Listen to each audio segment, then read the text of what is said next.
आप सभी मित्रों को प्रेम भरा नमस्कार। आप देख रहे हैं मेरे चैनल भक्ति शक्ति संस्कृति। आप देख रहे हैं उदयपुर झीलों की नगरी के खूबसूरत दृश्य। आपको बता दें कि सर्दी के समय उदयपुर में ठंड का बहुत बड़ा कहर रहता है और इसको मिनी कश्मीर भी कहा जाता है।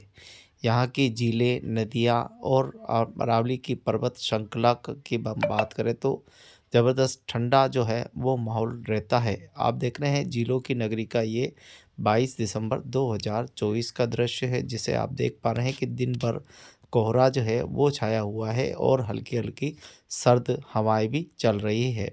पूरी देश और दुनिया से उदयपुर को देखने के लिए पूरी दुनिया के लोग यहाँ पर आते हैं और उदयपुर की सामाजिक जो परंपराएं हैं उसको समझते हैं। इसके साथ ही यहाँ उदयपुर के इतिहास से भी रूबरू होते हैं। सारी दुनिया का इतिहास एक और मेवाड़ का इतिहास एक और। हम देखें कि मेवाड़ राजवंश का इतिहास बहुत ही पुराना और प्राचीनतम इतिहास है। इसका इतिहास की अगर हम बात करें तो 7वीं शताब्दी से लगाकर आज तक 2024 तक का इतिहास मेवाड़ में देखा जा सकता है। यहाँ की गाथाएँ, यहाँ की लोकगीत और महाराणा प्रताप की शौर्य की गाथाएँ, बप्पा रावल की गाथाएँ, राणा कुंभा का जो आप देखें कीर्तिमान इतिहास जो है, तमाम आप देखें कि राजवंशों ने कुछ न कुछ उनके कार्यकाल में कुछ न कुछ अनेका कार्य जनता को समर्पित किया है। उसी क्रम में फतेह सागर को फतेह सिंह जी ने महाराज ने जो है महाराणा ने बनवाया। इसके साथ ही सज्जन सिंह जी ने सज्जन सिंह गढ़ को बनवाया, जिसे हम मानसून पैलेस भी कहते हैं। इसी प्रकार से जय समंद को जय सिंह जी ने बनवाया। इसी प्रकार से जिस जहाँ जहाँ राजाओं को अपने अपने कार्यकाल में, यहाँ रानियाँ भी पीछे नहीं रही, रानियों ने भी बड़ा योगदान दिया है। रानी और महारानियों ने भी कहीं सहेलियों की बाड़ी का निर्माण करवाया तो कहीं दूध तलई जैसे का निर्माण करवाया। यानी राजा महाराजा रानियाँ सभी अपने अपने कार्यकाल में कुछ न कुछ जनता को समर्पित किया करते थे और उस समय व्यवस्था जो थी, जो सी भी व्यवस्था थी उसे लागू करते थे। लेकिन इस आधुनिक युग में अब धीरे धीरे जैसे ही देश आज़ाद हुआ और राजशाही ख़त्म होकर लोकतांत्रिक देश बना, उसके बाद तो सरकारों के हाथों में भागदौड़ आई।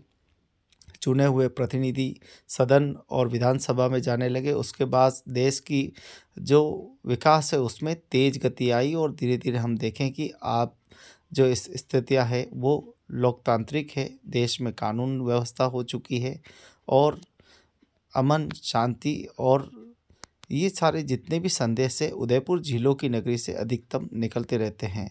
प्राचीनतम इतिहास भी लोगों को यहाँ समय समय पर बताया जाता है ताकि कौमी एकता और सभी में भाईचारा का भावना बनी रहे। उदयपुर एक छोटा बहुत ही दुनिया का खूबसूरत शहर है और इसकी खूबसूरती बनाने के लिए जिला प्रशासन, नगर प्रशासन, यहाँ के धर्म प्रेमी समय समय पर कुछ न कुछ नया करते रहते हैं, जिससे यहाँ पर्यटकों में भी वृद्धि होती है और उदयपुर में भी शांति का वातावरण बना रहता है।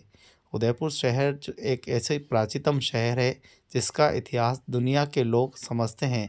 यहाँ की भौगोलिक स्थिति, यहाँ की रमणीक पहाड़ियाँ, यहाँ की आदिवासी संस्कृति, यहाँ बिल्लू राणा का इतिहास, यहाँ हाकिम कासूरी का इतिहास, तमाम उन वीर और महावीरों को यहाँ याद किया जाता है। ऐसे में अगर हम बात करें तो उदयपुर को सुरक्षित करने वाले उस समय के तत्कालीन प्रधानमंत्री ठाकुर अमरचंद बड़वा को भी याद किया जाता है। उदयपुर में यहाँ तक कि हम देखें कि यहाँ आप देखेंगे कि उदयपुर में महाराणा प्रताप के चेतक घोड़े और उनके हाथी तक की प्रतिमाएं यहाँ पर मिलेगी और उनकी मूर्तियाँ भी मिलेगी। आप देखें कि देश और दुनिया में यहाँ से एक बड़ा संदेश है। यहाँ पशु पक्षी जीव जंतुओं के प्रति भी बहुत बड़ा यहाँ उदयपुर में जो है झीलों की नगरी में समर्पण भाव रहा है। अब बात करें हम यहाँ की प्राचीन सभ्यताओं के बारे में तो यहाँ की आयड़ सभ्यता सबसे पुरानी और प्राचीनतम है, जो कि 6000 से 4000 वर्ष पुरानी सभ्यता जिसे आप मेरे स्क्रीन पे देख पा रहे हैं। ये सभ्यता आज भी आयड़ नदी के किनारे आयड़ नाम स्थान पर स्थित है और आज भी यहाँ पे कई इस बाउंड्री के पीछे घर दबे हुए हैं और ये सभ्यता आज भी मौजूद है और एक पहल बनी हुई है। एक पुरानी प्राचीन में क्या कुछ हुआ होगा, वैज्ञानिक इसकी लगातार भी खोज कर रहे हैं और संग्रहालय में कई पुरानी चीज़ें भी मौजूद है, जो बयां करती है कि उस ज़माने में भी लोग बिल्कुल आज की तरह ही लोग जीवन व्यापन करते थे और इसके दृश्य आज भी देखने को मिलते हैं। हम आधुनिक युग में हैं, अब धीरे-धीरे रोडों का सभी तरह से विस्तार हो रहा है। वैसे-वैसे जैसे-जैसे आदमी बुद्धिमान हो रहा है, वैसे-वैसे और भी प्रगतिशील बनता जा रहा है। यह राजा-महाराजा की समाधि स्थल है, जो कि 7वीं शताब्दी से मध्य ये समाधियाँ हैं और यहीं गंग वंश के राजा ने गंगू कुंड का निर्माण किया था, जो कि लगभग 2400 वर्ष से भी ज़्यादा पुराना और प्राचीनतम है। जब विक्रमादित्य के पौत्र कहे जाते हैं वो यहाँ आए थे, तब उन्होंने यहाँ गंगू कुंड की स्थापना की थी, ऐसा ग्रंथ में बताया जाता है। और उदयपुर एक प्राचीनतम शहर है, जिसकी जानकारी के लिए देश और दुनिया के लोग उदयपुर में आते हैं और यहाँ इतिहास से परिचित होते हैं। उदयपुर की हम रोडों की बात करें तो अब पहले प्राचीन काल में चौड़ी रोडें थी, लेकिन लोगों ने अतिक्रमण कर दिए। उसके बाद में रोडों को अब चौड़ा किया जा रहा है। नगर प्रशासन, जिला प्रशासन और सभी मिलकर जो है रोडों को यातायात सुविधा है, क्योंकि बढ़ता यातायात ट्रैफिक भी एक तरह से बहुत ही बड़ी समस्या हो रहा है। इसके साथ ही बड़ी संख्या में यहाँ पर्यटक आते हैं और पर्यटक आप देखें कि दिसंबर और जनवरी के महीने में छुट्टियों के समय बड़ी संख्या में आते हैं और ऐसे में रोड जो है खुले और चौड़े होंगे तो उनको भी आराम होगा और नगरवासियों को भी कोई तकलीफ नहीं होगी।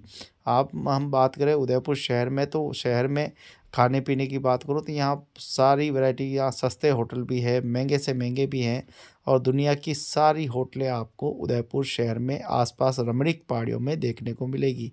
उदयपुर का सुप्रसिद्ध फतेह सागर सबसे बड़ी लाइफलाइन है। हालांकि सारी ज़िले अपनी अपनी कोई न कोई मशहूर है, लेकिन सबसे खूबसूरत झील फतेह सागर झील है, जो कि सबका आकर्षण का केंद्र भी है और यहाँ वॉकिंग मॉर्निंग वॉकर और कई सारे टूरिस्ट भी यहाँ पर घूमने के लिए आते हैं। खाने पीने की सभी व्यवस्थाएं यहाँ जो है सुगम है। आप देख पा रहे हैं उदयपुर शहर के ये खूबसूरत कुछ दृश्य है, जो मेरे चैनल आप भक्ति, शक्ति और संस्कृति पर देख पा रहे हैं, जिससे देश और दुनिया के इतिहास के बारे में छोटी बड़ी जानकारी आपको उपलब्ध है, वो हम आपको दिखाते रहते हैं। अगर आपका भी मन है उदयपुर घूमने का तो देर न करें, उदयपुर शहर में आए। यहाँ आप कई दिनों तक घूमकर भी इस शहर की राजा महाराजाओं की कहानियाँ और पौराणिक इतिहासों से रूबरू हो सकते हैं। तो देर न मत कीजिए, आइए उदयपुर पधारो हमारे देश। विश्व की सबसे खूबसूरत सिटी उदयपुर, मेवाड़, झीलों की नगरी, लेक सिटी, कई नामों से उदयपुर को जाना जाता है और उदयपुर दुनिया का सबसे खूबसूरत शहर भी है। इस शहर को खूबसूरत बनाने के लिए सभी अपना योगदान दें। बहुत बहुत धन्यवाद। जय हिंद, जय भारत, जय मेवाड़।